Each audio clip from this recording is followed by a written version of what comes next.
Hello everyone, welcome back to our channel. Today big news from the G7 summit today. US President Donald Trump say he will push for peace in Ukraine after meeting Ukrainian President Volodymyr Zelensky. Could this be a step closer to ending the war? Let's find out. The main took place during the G7 summit in France, where world leaders gathered to discuss major global issues. One of the biggest topic was the ongoing war between Russia and Ukraine.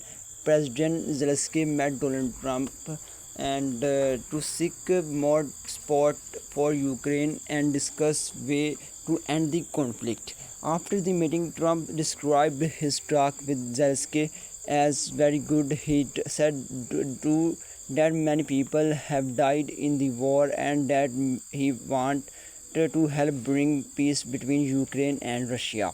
Trump said that Russia should make a deal because both sides have suffered heavy losses. However, he did not clearly explain what steps the United States would take to pressure Russia into negotiation.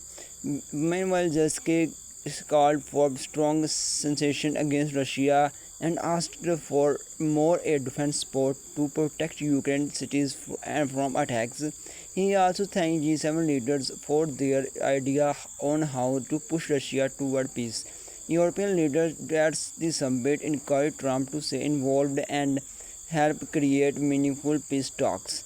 While on no peace agreement has been reached yet, this meeting has raised hope that new diplomatic effort could more move to the two countries closer to ending the war. Will this talk lead to real peace or will the conflict continue? Only time will tell. What do you think about diplomatic finally and the Russia Ukraine war? Share more and tell me in comment.